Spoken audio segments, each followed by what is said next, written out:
All right, Safecracking, Patrick Swayze, and Interpol. Yes, that Interpol, the one from the DVDs. We are reviewing Season 1, Episode 3 on the third episode of this podcast, and I didn't have the video ready, so wait one moment, please, as we are ready to proceed. I've heard it both ways. I've heard it both ways. I've heard it both ways. I've heard it both ways. And welcome back to another issue. Jesus, I'm getting TLDR and this all mixed up. Welcome back to another episode of I've Heard It Both Ways. I'm your friendly neighborhood backcracker, Dr. Joe. And with me, as always, is my handsome partner over here, Denim Vest. Mr. Vest, I love how's it. Going? Oh, we're in the spirit. We're in the holiday season of Festivus for the rest of us. It's great. This might be the toughest stretch of psych episodes that we have to go through, but it's still... it's like an episode. It's like a pineapple on pizza. It's like a pizza here. Even a bad psych episode, and I don't even think any of them are really bad. They're still really good.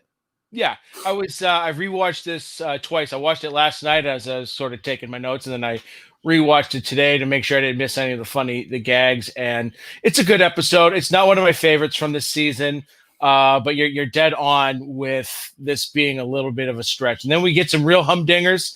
And I think it finishes strong, but this one was good, not great, not terrible by any stretch of the means. Humdinger. You know, I'll play some Cranium.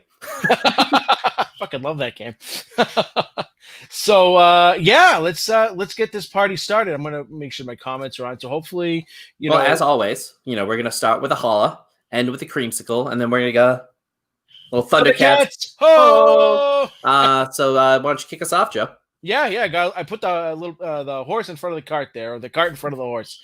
I tell you, Billy, it's been one of those weeks for me. It's just been mental much. So please pardon me as I flubbed my way through this one today. But I didn't have the video ready, and I had creamsicle. It's one of those weeks, man. It's just one of those weeks. We one of them days girls go through. That's right. We'll have a scotch after this and put it all behind us. But, as we said a few moments ago, this was a good episode. Wasn't a great episode. One of my, before I really jump into it, one of my just little takeaways is this was a very comedic-centric episode. It was a little bit more goofy, a little more silly than it was with the detective work. But we'll get into that. So we'll start with the flashback in this one. And this was actually a flashback that I liked. One of my favorites. This is one of my all-time favorites. This would rank in a podcaster's dozen, definitely, of flashbacks, because it really is a great teachable moment for Sean, and it's very comedic the way Henry goes through with it. Yeah, and he's not a prick. I like to put my Henry prick alerts in my notes, and he wasn't one of this. I love this cold open very much. We get our third Sean. The best one. Yeah. There's one I like later on in the seasons where he's a little bit older. He's got the shorter hair. Mm-hmm. But this is a great Sean because he's a rambunctious little guy, and he definitely gives Henry a run for his money. But this is Sean and Gus are playing hide and go seek, and Sean just flip-flopping around the house, and Henry's just no. You want to be stealthy, Sean. You take the flip-flops off. You look at the grain on the carpet. Mm-hmm. Never slam a door when you can pull it shut. It closed. Yep. Compete on the balls of your feet. Compete. He's telling him to compete in the game of hide and go seek. By the way, I saw this the other day, and it's a tidbit here. We can have little tidbits. Did you know what tag stands for? The game of tag? I do not. Touch and go. No shit. Isn't that fucking mind blowing? It really is, to be honest. We're in our late 30s here, and we just figured out, like you right now and me probably 3 days ago, that tag stands for touch and go. Yeah, because I just do tag because it's a physical thing. You're tagging someone, Mm-hmm. but I didn't know it was an acronym. So, yeah, all right. I'm going to use that. I'm going to throw another that teachable around. moment, like Henry. That's right. But this was good, and so this is a case where last week the cold open, didn't really there wasn't really a teachable moment there. It was just sort of showing them at the spelling bee. Where the episode jumps right into it. So you get the police station, and Sean is skulking around very stealthy because he's got showing the skills that Henry just gave him. Yep. And so there's a big case afoot. He wants in, but Lassie and Sean, they don't get along so well. So that's his means of trying to, get in on the case, which I found a little bit on the nose, to be honest with you, like the stealth, and then he's got to kind of skulk around the episode, the station there. But anyways, that's just a little gripe for me. But Sean overhears, Lassie and Juliet talking. This is a big case. There's been a diamond ring that has been stolen that's worth $5 million and belongs to the Attorney General of the state because his son is getting married.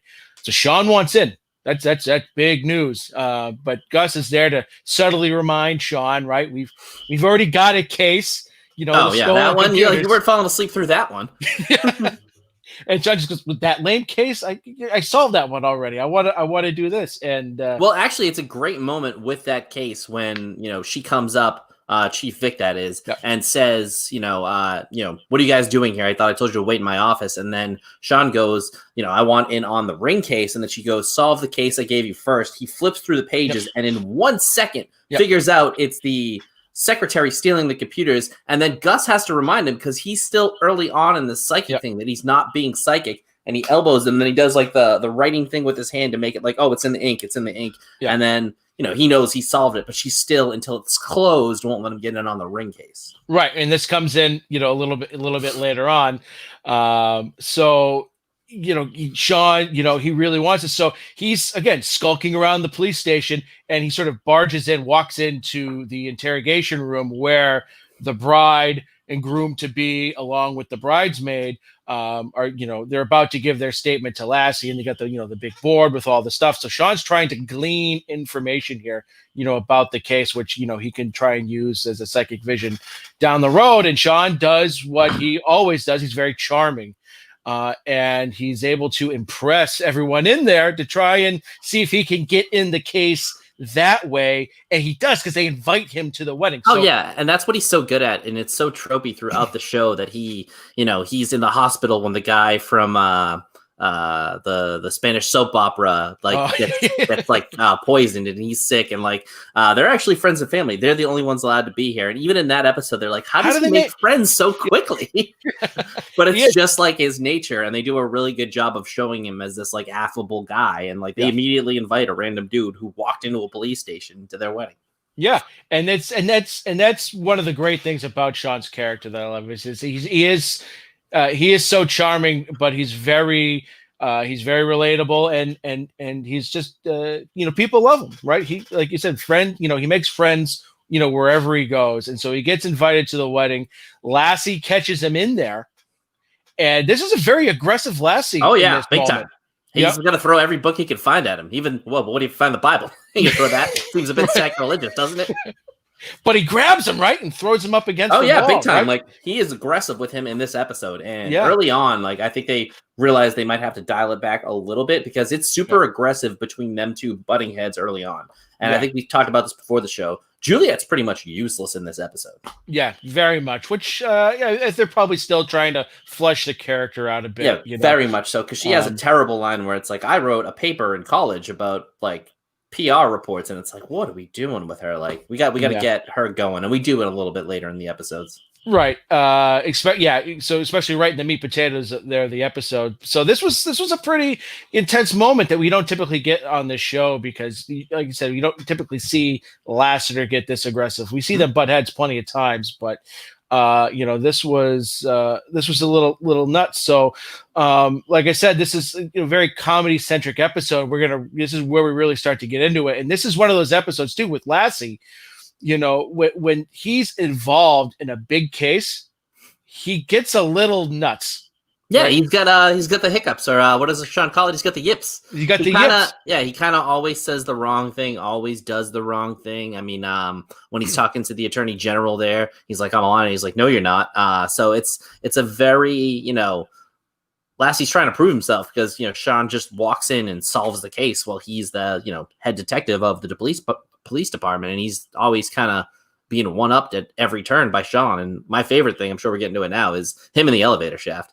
Oh, yeah. We'll definitely get to that in just a moment. But this is like we get a couple of these kind of episodes throughout this series where Lassie is a bumbling boob, and generally he's pretty on the ball. He's very smart. He's a very good detective, but with these big cases, right, he just sort of fumbles and bumbles over himself. With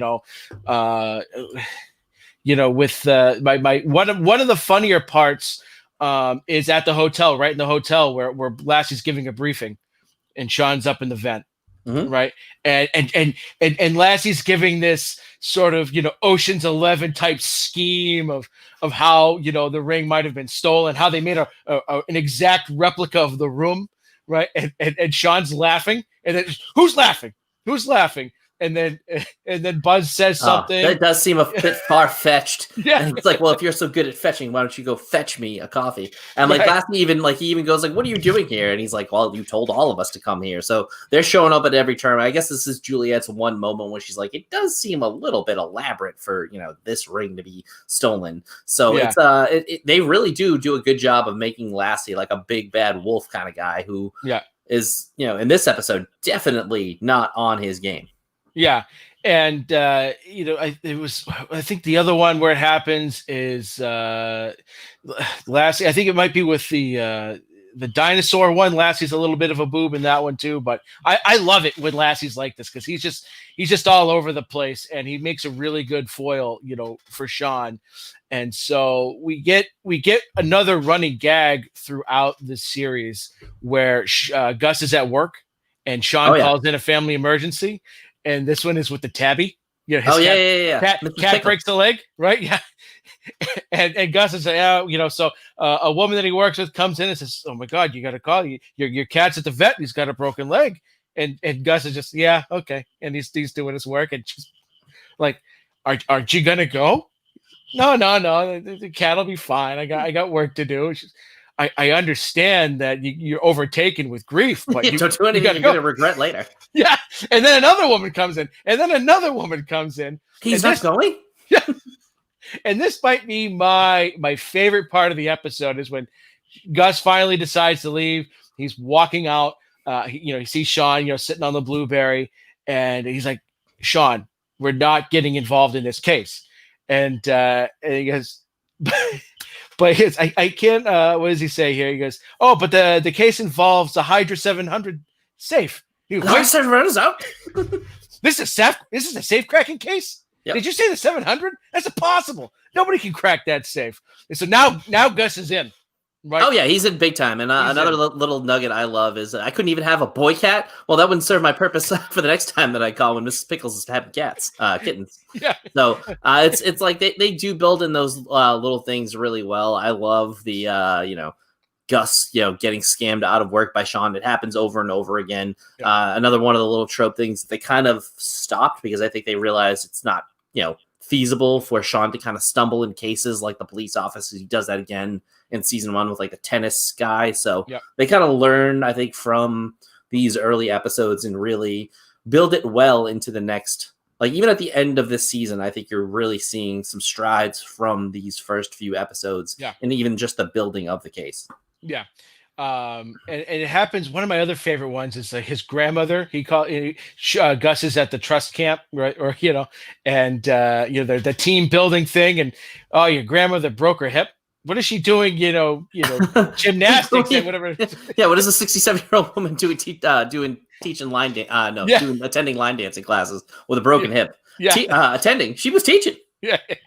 So I love those little moments. And this one just, I don't know, because he came out and he was like, and then boom, safecracking. Yeah, I'm in. So the guys head back to the hotel and this is where they bump back into Chief Vic. And so she's a little surprised, right? That what are you guys doing here? And they, and then she says, well, we checked in on your lead and the secretary, it was her, she cracked, didn't even get a word out. Yep. Yeah. And then, she then says, I didn't see you here. You didn't see me. Let me know how it goes, sort of thing. Right. So now they're unofficially, on the case. Now we all know that it's very sensitive, because it's dealing with the attorney general. So they're all on high alert. And so now we really get cooking with the episode. And this is where we season 1 gives you cool Sean. You don't see cool Sean again after season 1. You see charming Sean, but it's mostly, the Sean Spencer that we know and we love is from season 2. Yeah, they kind of nerd him up a little bit because he Yeah. is seriously flirting as well in this one with what is it, Lacey, the Yep. girl who is the maid of honor, the sister of the groom. So he's already in with her in this episode, which is kind of a key little plot point to keep in mind because she factors into this thing huge. I mean, no spoiler alerts here. It's a fucking 10-year-old show, and you should be already have watched it if you're listening to this, obviously. So she's the one who's the fucking murderer, and like the ring thief. So I think that kind of hurts Sean's, at least in the storytelling of this, his like ability to kind of suss her out as the villain here. Yeah, and so that was sort of my one knock on this episode was, it wasn't, like I said, it was more comedy centric and it wasn't real detective centric. And that's what makes a really good psych episode. And that's what makes this series so great, really, from the second season on, is you get that good balance, between the two. And we don't really have that, in this episode. And one of the things we get, we saw it with the spelling bee, we're seeing it now, is the gullibility of some of the, secondary characters like the security guard, the guys, between. I didn't really love how many different things Sean was working in this, because to the guy who was at the planter, he's like a spore specialist, vitamineers, a legionnaires, bubonic, you name it. So he's going off on this tangent that he's like there to like check out the walls or something. So that's how he gets into the safe room. And then he tells one guy that he's with Interpol, which is my favorite thing. And then he tells another guy that he's the detective that's staying in Lassie's room. So I think they also kind of dialed in like Sean can't have a million different aliases during one show in one area. So that was a little far-fetched, but I did like his over-the-top acting and all of that. Yeah, I mean, it was, like I said, this is one of the sillier shows, and so that was some good silly moments, for sure. But I'm glad that they pulled away from that as the show went on, because it just, Sean's his best when if he's going undercover, if he's doing this shtick, it's when he's soup can Sam. That's the best. I love me some soup can Sam. Or when he's Emilio Estevez, right? Estevez. So this was a little over the top, because there was 3 characters that were really dumb and gullible, but it did make for some good comedy. So Sean's able to con them, and he gets behind the counter, right? He makes a whole bunch of room keys, and one of the keys, he walks in, he barges in on the family, and it was sort of a real awkward moment. And the attorney general, right, just throws him out of the room. He's very unimpressed with what's going on. But one of the better, at least one of the better gags in the show, is then them going into they stumble into Lassiter's room. Oh, whoa! You're skipping over the first nickname. Oh shit! History. That's right. The first nickname in the show's history is when he busts into the room and he goes, "Sorry, this is my partner, Peter Panic." And I actually one time dubbed a coworker of mine to great laughter because of this show. And that's the best thing about this show, and it not being like a super smash hit like Seinfeld, as you named me, Denna Vest, and obviously that's a reference everybody will be able to get. But I called this kid Peter Panic to great applause, and like I could claim it as my own, and I did because like nobody watches this show, and there's so many times I will use jokes from this show, and I sound funnier because of it.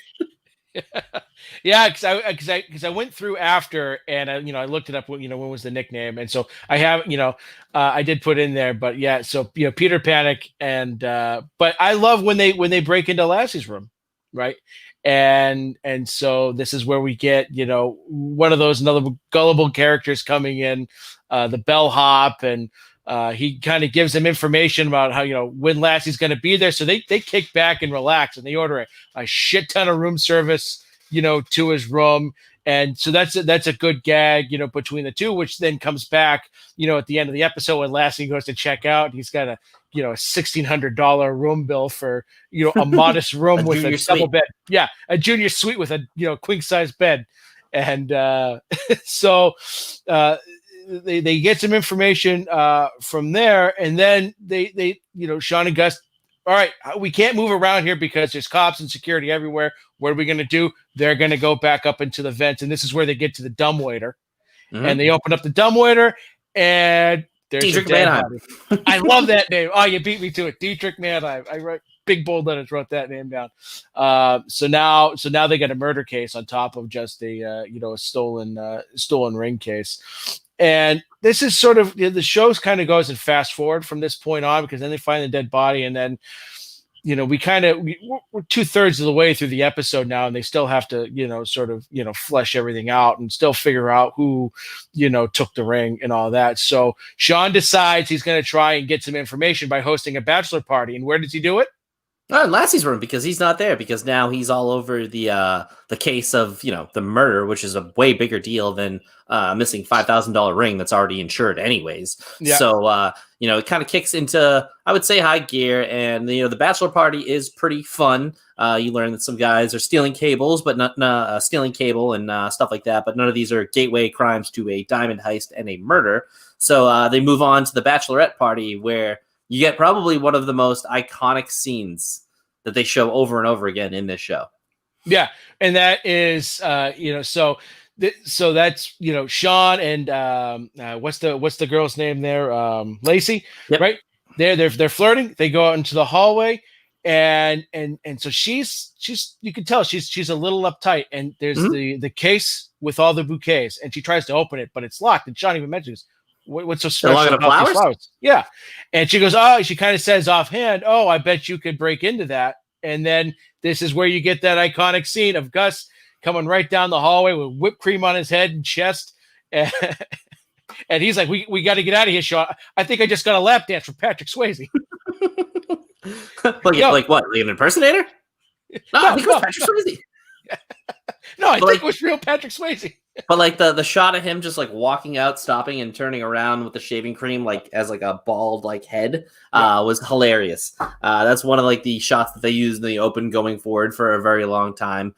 So to your point, there's not like a ton of great moments like the spelling bee, Sean in the booth, but at least that this episode gives us the first nickname, gives us that great iconic shot of Gus. Other than that, there's no like lasting psych memories from this one. I did really like when they went into one of the first rooms, and Sean was like, nope. And Gus was like, that's it. One look, you're good. And then you get a little bit into Sean's process, which is a real process. Like he's like, do you want the remedial course? Opens the door back up. He's like, wallet, keys, and money are all out.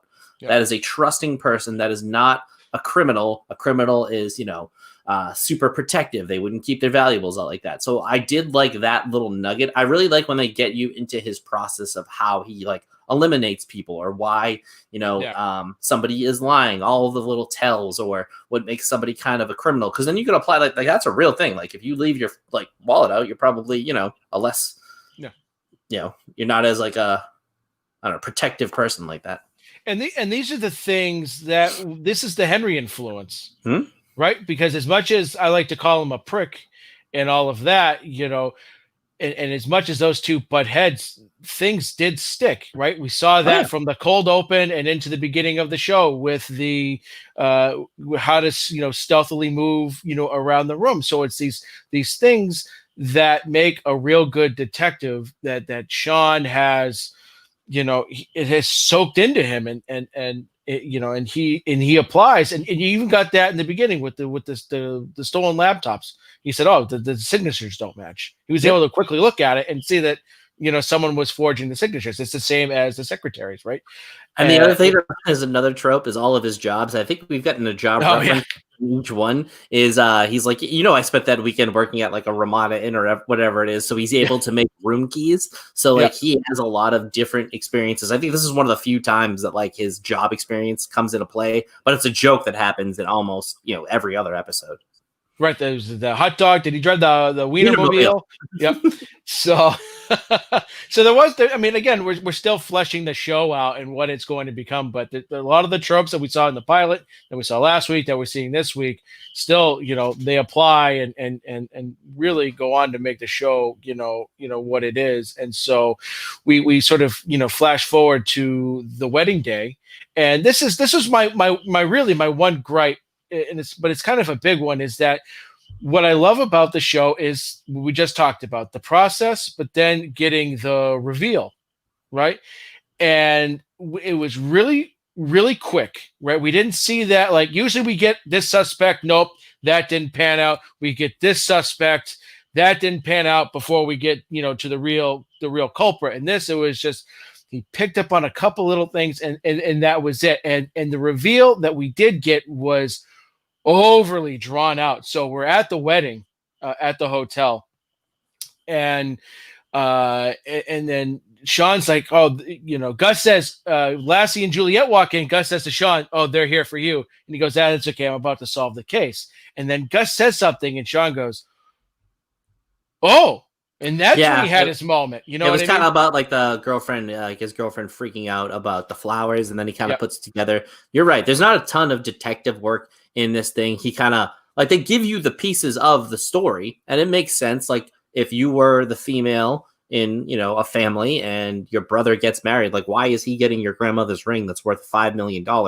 She also isn't like them. Is like, how do you factor into this legal family? Well, she's not a lawyer. She pretty much just was one of those girls who, went around Europe, sank a boat, drank a bunch of booze. And so she doesn't really have the same kind of career path that the rest of her family. So like this ring was her future. So he was able to put it together. The whole thing about the flowers being, late in the forest and she had to put the ring in there. I'm like, you can put the ring anywhere, especially if she has like the magic fingers, like she was able to do like the magic with the girl with the flower behind her ear. So plot wise, it's a little bit weak. They definitely get stronger in their storytelling, but the reveal at the end is pretty good. Breaking up a wedding, not terrible. Yeah, and there was a great little line in there though where he called, he talks about her magic hands and how he was hoping to see how she'd put those to use, later on in the week. But yeah, it was just, I don't know.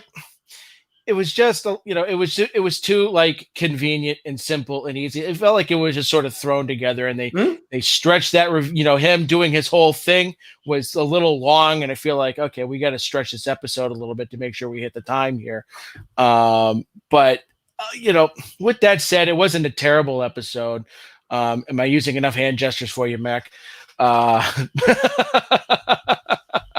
But like I said, overall good episode, not great.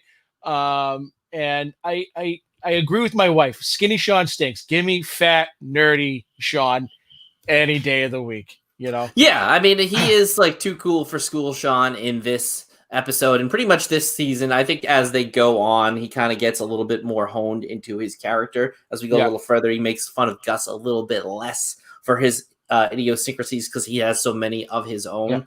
But there are a few good jokes. I did really enjoy. I probably watched this episode 4 or 5 times. I think that's going to be like my thing. I just basically left it on all day while I was working. I watched it 2 or 3 other times, between the spelling bee and this. So next week's episode 2 is one of those slower type episodes. But I did like the ending of it, with Lassie bringing him back to the guys at the front desk. And again, Sean wins over everybody instantly. But, like I always, would aspire to be Sean Spencer in real life, but I'm not that cool. I'm more of a Gus. I'm more of the nerdy dude.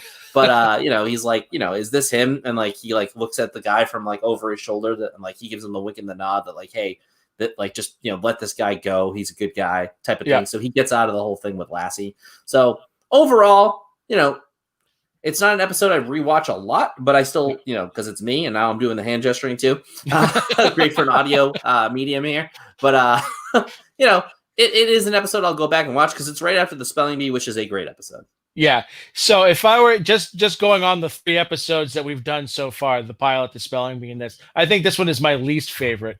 I definitely like the pilot a lot more. The spelling bee is, head and shoulders, above this one. And, like you say all the time, this is one of those shows that I put on before I go to bed. And so doing the show has really forced me to go back and rewatch season 1 and appreciate it a lot more. This is one that I'll probably skip. There is one of my favorite jokes, though, in the entire show in this episode. And I wrote it down. I just looked at my notes. So when they walk into Lassie's room for the first time, he just walks up to the bed and goes, doesn't get much oranger than that. And it's just like an orange bed. It's just like such a simple throwaway line. But every time like I go to like a place with my friends and like somebody's wearing like a bright blue shirt or a pink shirt, I'm just like, doesn't get much bluer than that, huh? That's like a good like undercutting line. So it's another joke that I've stolen from this show that works tremendously well every time. Doesn't get much more orange than that. Yeah, that's about as orange as you can get. I wrote it down. So yeah, this was, like I said, just a meh episode. We we got the Peter Panic, right? So we got Oh yeah, you got the first nickname official as well. Gus nickname. I had to look up where the pineapple was in this episode. Oh, I didn't even. Yeah, so I'm pretty sure the whole making sure there's a pineapple in every episode thing didn't come on until later, because I'm looking at it and was like, oh, there was pineapple on a fruit platter, at the bachelorette party or something like that. So super lame, because in the pilot he pulls it out and you think will make this a gag, and then it's just like last 2 episodes it's just he's been holding a slice of pineapple, or this is they get more creative with it as the show goes on, obviously. Yeah. And by the way, the line is, that's about as orange as you can get. Yeah. And not a whole lot of Henry. I love doing my Henry prick alerts. But it's the best Henry hair in the flashback too, because sometimes like the comb over that they give him, fucking terrible. This is what I'm gonna look like, or hope to look like, in like 10 years. Like 40, mid-40s, I have just like that one wisp that kind of covers it all nicely. He looked good. He looked really good. Yeah, he was wonderfully coiffed. He was wonderfully coiffed. They got it, because they always take a look, because Corbin Burnson is bald as a cue ball, in real life, and I don't know. They a lot of times they do a damn good job at making that hair look sometimes legit. Brutal though. Sometimes it's like brutal, yes. It's like the dude from the episode of Seinfeld with the purse. I forget his name. It'll come to me in a second, but it's ridiculous. Is that also with the Festivus episode with the no, it's right around it's the furry there, coat. It's the furry coat, right? Yeah. And Newman climbs a tree, and Kramer goes, "What is Cecilia, lemur?" Yeah. Where'd you learn to climb like that? The Pacific Northwest. Yeah. I think it's Silvio. Silvio's Silvio. He's sleeping with Silvio's wife, Newman. That's right. Oh, he's like a ring-tailed lemur. Oh man, so this episode was just kind of meh, not a whole lot to really break down. A lot of what we've had with the first 2 episodes is we've had a really good case to break down. Yeah, and today this one was just sort of like whatever, and next week's might be a little bit more of the same, but there's after that they really get cooking, I think. Oh, yeah. I mean, there's a stretch in here. I mean, this stretch is a little bit more difficult. The crime in the next one's a little bit better. But there's a stretch that's coming up that are some of my favorite episodes that I rewatch all of the friggin' time. Yeah. So I'm really excited to get to those. But, this one did give us, as we said, the nickname. Doesn't get much more orange than that. So use that on your friends anytime they're wearing a lame ass shirt. So that's really good. So I think we can move on now to the creamsicle. Yeah. So... with creamsicle, we kind of just wrapped it. we just So what we'll do is little come on son. So what do we got for next week, Billy? So next week is going to be the woman seeking dead husband episode. It's again, it's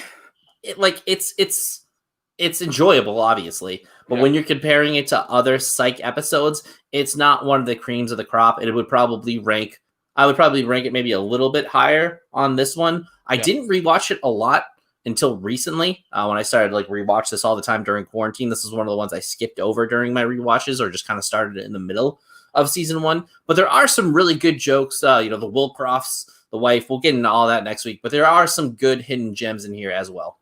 Yeah, definitely. So I'm looking forward to that. And then just to sort of spitballing on air here, we're getting close to Christmas. We got a couple of psych-themed Christmas episodes. So I don't know if the week of Christmas, if you want to take a pause on recapping an episode and do a holiday-themed one, or if you want to just kind of keep going, that's something that we can chat about.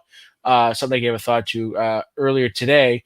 But Billy, where can the people find us? Oh, well, they can find me at BillyD2411 on all the social media platforms. You can find this podcast wherever you listen to podcasts. We are currently on a season of the PCP channel. So, Pop Culture Pile Driver, go search that on, iTunes, SoundCloud, Spotify, Apple Music, whatever you listen to your podcast, not Apple Music, Apple Podcasts. But rate and review PCP, because that'll get us up as well. We haven't made the decision whether or not we're going to switch. And we'll take a look at the numbers and see, what that's doing. But Joe, where can they find you? You can find me on Twitter at Backcracker Dr. Joe. You can also find me on Instagram at Backcracker_Dr. Joe, and Twitch as well, @backcracker_Dr. Joe. Again, still working on unifying all them some bitches. And you can also find we're both part of the Dork Shared Gooniverse. Oh yeah, over on Facebook. Over on Facebook, so you can find us there. You can find Dork Podcast, the Mech and Goop program, PCP, the Change My Mind boys. You know, Davey, Shy, myself are twitching. Nick and I do TLDR on Wednesday, so we got a lot going on, and it's been really fun. And I'm looking forward to next week. So until then, we can wait for it. Frank Sassai.